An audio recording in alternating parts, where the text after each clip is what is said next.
his need for perfection was mostly because of his abuse that his dad put him through. And when he grew Actually, we do older, have a topic on fitting in the situation. We do have a topic on fitting in the situation, which is like a subtopic in the personality theories, where we'll be discussing about what you just talked exactly right. So you're the one who will be giving the example for that. Okay. I can't hear you. Just a second. Already attended the previous batch, is it? Sorry. You have already attended the previous batch. Yeah, like in the last class, we had discussed the real life scenarios. And then we all were told that we have to give two projects. And then today they put up a message that, okay, we have a class again. Actually, Kirti, the session which you have attended previously, it has been ended. Oh, Like the batch itself has been ended. But it's fine as long as you want to attend the session, it's fine. You can stay in the session. okay. Yeah. Will you give the example for that? When we'll be talking in the Again, I fitting could during that time. So could you please repeat? I'm seriously not audible.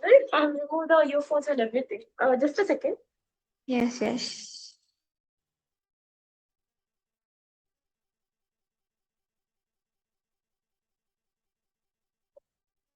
Am I audible now? Yeah. Or is my voice speaking? No, no, no. Okay, okay. So we will be discussing about humanistic theories, trait theories, and everything. In that, we'll be having a fitting in of a situation, which you gave an example of a Michael Jackson theory, right? I mean, movie one. You can say the same example at the time. Okay, cool. Yeah.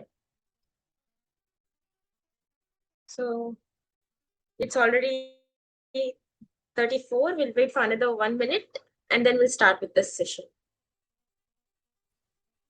Is Pratyusha in this class present? Is Pratyusha present in this class? No. Pratyusha isn't. Okay.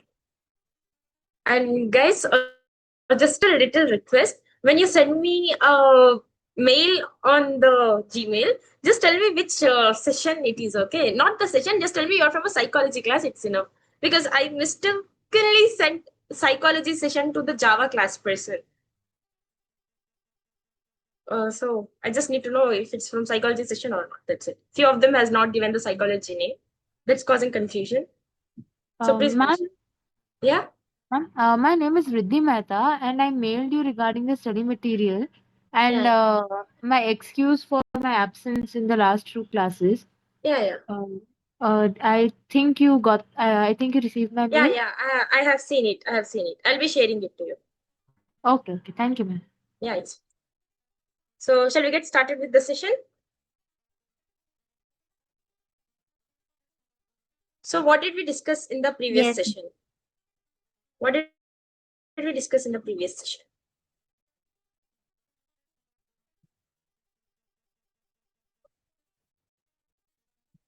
What have we discussed in the previous session? You guys came up with awesome examples as well. So Erickson's psychological stages of development. Yes, we discussed Erickson's theory. Adult, middle adulthood, and Yeah. Psychosocial theory. Yeah, that was also the part of it, Vika. Psychosocial. So now getting started with the personality theories. So basically, personality theory explain how human personality develops and the way individual think. It's not just the way individual thinks and not just the cognitive part, but also how the previous acts in your life are depending upon the are contributing for the way you are right now, and also your social surroundings, the friends you hang out with, the people you surround yourself with. That is when your personality starts developing. So there are different psychologists who propose different theories to explain how the personality formation, emotional behavior, also the motivation to change the personality or keep the same personalities. And there is also the social adjustment, and not just that, and also they have told of those psychologists who have came up with these theories. Erickson, John, Sigmund, they were also someone who has contributed to this. they came up with something major, that is the difference between how a person reacts to normal question and how, sorry, not just a normal question, how a normal person reacts to that question and how a narcissist reacts to that question, the same question, and how a psychopath who has done some crimes react to that question. So by the end of the session, I'm going to ask everyone a single question, and the answer you give, I'm going to compare that answer to the to the psychotic ones, to the narcissist ones, to the normal ones, and to the student one as well, which is you. So now let's get started. So firstly, we have psychoanalytic theory, then we have trait theory, humanistic theory, and social cognitive theory. Who wants to read the slide?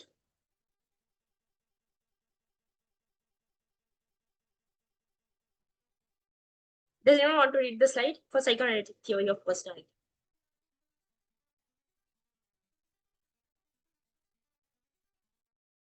Okay, I'll just go with it. So Sigmund Freud developed the psychoanalytic theory of personality, which states that human behavior is strongly influenced by unconscious thoughts, hidden desires, instincts, and childhood experiences. According to Freud, much of the mind operates outside conscious awareness, meaning people are often unaware of the real reason behind their feelings and actions. He believed that early childhood experiences, especially conflicts and emotional events, shape adult personality. Freud divided personality into three parts: the ID, the ego, and the superego. The ID is the primitive and instinctive part present from the birth that seeks immediate pleasure and satisfaction without considering the consequences. For example, a hungry child crying until fed. The ego is a rational and realistic part that develops the balance, the desires of the ID with the demands of the reality. For instance, deciding to wait politely for the food instead of grabbing it immediately. The superego represents moral values and conscience learned from parents and society, guiding a person to behave ethically and responsibly. Freud also explained the conflicts among the three. Just a second.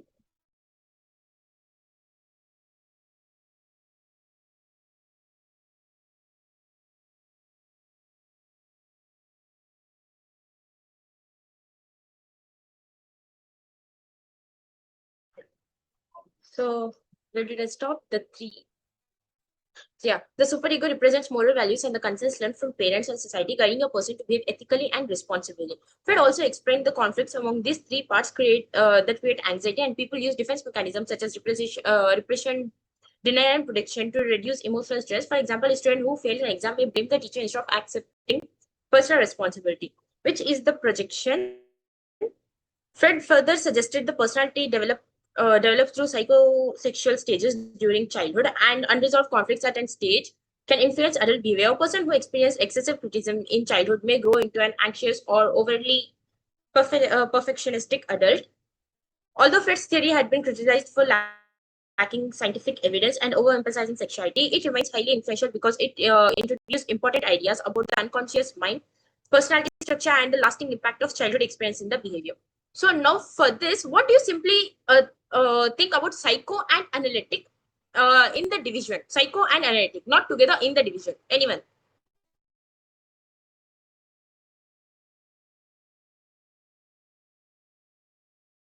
Ma'am, I think it's basically analyzing the behavior, like the psychology behind a personality.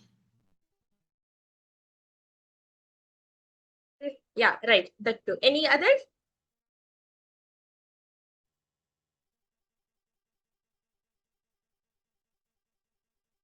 Any other?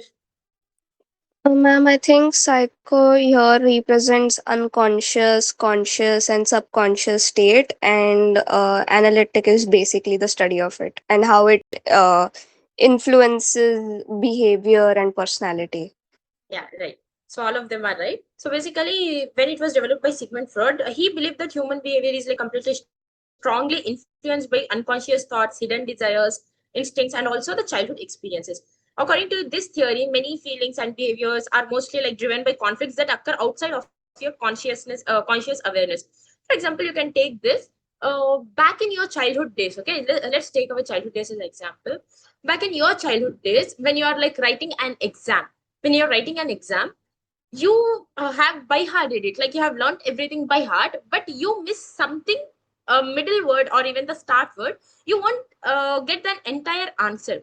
That is not because you have like learned that way or anything, but it's because your mind has processed it that way. Unconsciously, it has happened. By default, it has happened.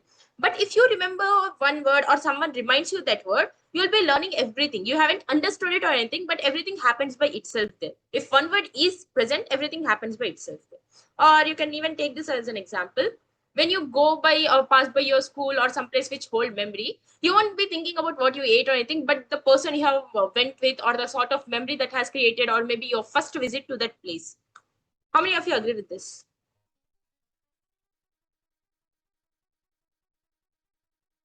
How many of you agree with this? Agreed. Yeah. And another example, which I want Kirti to explain now. So the thing is, we told that unconsciously we try to fit in with our friend circle. Most often, even I have done it back in my days, like in my childhood days, I have tried to fit in with my friends a lot back then. I did it unconsciously because back of my mind, I wanted myself to be like in a group of that friends and enjoy like them. Even if I know that they weren't going to prioritize me in that way, some sort of way I wanted to be with them. Even when I had told myself that I won't be begging for their attention, I don't want this, don't want that. But at the end of the day, I would have been done something that I unconsciously tried to fit in with them. So as Kirti wanted to explain the example for the fitting in of a situation. Go ahead, Kirti. Kirti, are you there?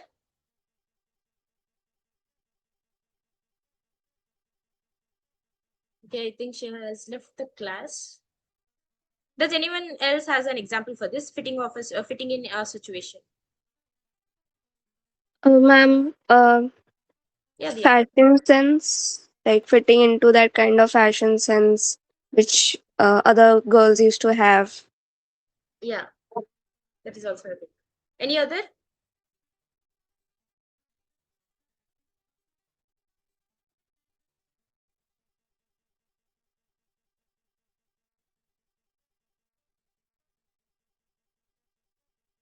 Okay. So if you have no example, I'll go with the structure of the personality in this. So Fred has divided this into 3 parts. I'm going to take this in the case of the people who are like abusive and assaultive, or even those who are psychotic, and compare them with the normal people. So the first structure given here is ID. The ID is like a primitive and instinctive part of the personality, which will be representing from your birth. It is present in you, and it will seeks the pleasure, the immediate satisfaction, the need to do something immediately, and if you want it, you want it. That's it, and there will be nothing other thing that is coming in between, and you want to make it happen no matter what. That is what ID is here. So a normal example, you can take it as a child wants chocolate immediately and they start crying until they want it. So how many of you has noticed this in children? Like if they want something, they do want it. You might have even noticed this in yourself. Yes, ma'am. Shrijita Datta has said to wear a crisp formal suit and research the company's background to show you match their corporate culture. Right, I have done this as well. I have done this as well. Like even if I have like in my engineering resume, even if I know I'm not matching few of the standards to get into the job position, I didn't want the sales position. Okay, I don't want the sales position, but there was this position which was the pre-sales position, which means it connects the technical background as well as the sales background. Basically, you are the bridge between both of them, and the LPA was like 14 LPA. It was from Dell. I wanted to fit in them, so I changed my entire resume. Even if I had no interest in sales, I had told them that I had interest in sales. That was it. So yeah, you can say this as well. Any other example?